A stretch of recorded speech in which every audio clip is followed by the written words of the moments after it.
Hi friends, welcome back to my channel. இன்றைக்கி நாம் பார்க்க போகிற வீடியோ என்னென்னு பார்த்தீங்கன்னா, வாஸ்து குறைகளை நிவர்த்தி செய்யும் வாஸ்து தோஷ பரிகாரம் பற்றி வாங்க பார்க்கலாம்.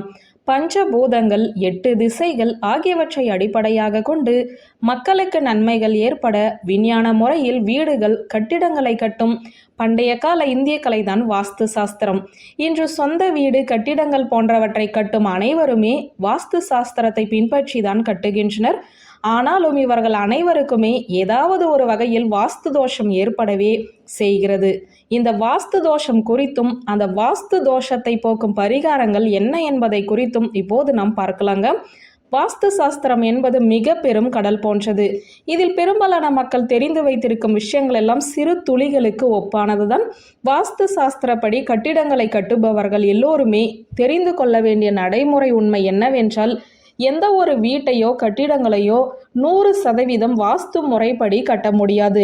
எந்த வகையான கட்டிடங்களிலுமே சிறிதளவு வாஸ்து குறைபாடு இருந்து வாஸ்து தோஷமும் இருக்கத்தான் செய்யும். வாஸ்து குறைபாட்டால் தங்களுக்கு பிரச்சனைகள் ஏற்படுவதாக கருதும் நபர்கள் சொந்த வீடாக இருப்பின் வீட்டின் வெளிப்புற சுவற்றில் மங்களகரமான விநாயகர், லக்ஷ்மி படம் வரைந்த டைல்ஸ் ஓடுகளை பதிக்க வேண்டும். வாஸ்து குறைபாடு கொண்ட வாடகை வீடுகளில் வசிப்பவர்கள் இப்போது சொன்ன கடவுள்களின் சிறிய அளவு படங்களை வெளிப்புறத்தில் மாட்டி வைக்கலாம். வீட்டின் வடகிழக்கு பகுதியை சுத்தமாகவும் எப்போதுமே அந்த பகுதியில் வெளிச்சம் இருக்குமாறும் பார்த்து கொள்ள வேண்டும். வீட்டின் தென்கிழக்கு பகுதியில் படுக்கை அறை அமைப்பதையும், ஒருவேளை அப்படி அமைத்திருந்தால் அந்த அறையில் படுத்து உறங்குவதையும் தவிர்க்க வேண்டும். இது குடும்பத்தில் தேவையற்ற பிரச்சனைகள், சண்டைகள் ஏற்படுவதை தடுக்கும். வீட்டின் படுக்கை அறைகளில் முகம் பார்க்கும் கண்ணாடி, தொலைக்காட்சி பெட்டியின் கண்ணாடி திரை போன்றவை நீங்கள் உறங்கும் போது உங்களை நோக்கியவாறு இல்லாமல் பார்த்து கொள்ள வேண்டும். வாஸ்து தோஷத்தால் உங்களுக்கு பொருளாதார ரீதியாக பிரச்சனைகள் ஏற்படுவதாக கருதினால் உங்கள் வீட்டில் தண்ணீர் குழாய்கள், தொட்டிகள் போன்றவற்றில் ஓட்டைகள் ஏதேனும் ஏற்பட்டு இருக்கிறதா என்பதை சோதித்து, அப்படி ஏதேனும் இருந்தால் அதை உடனடியாக சரி செய்து கொள்ள வேண்டும். வீட்டின் பூஜை அறையில் செல்வ மகள் லக்ஷ்மி தேவி நின்றவாறு இல்லாமல் அமர்ந்திருக்கும் நிலையில் இருக்கும் படத்தை வைக்க வேண்டும்.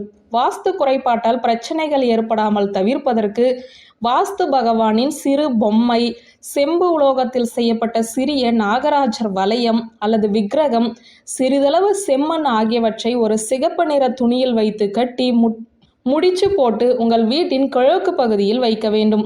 போர் காட்சிகள், இச்சையை தூண்டும் வகையிலான படங்களை வீட்டின் சுவற்றில் மாட்டக்கூடாது.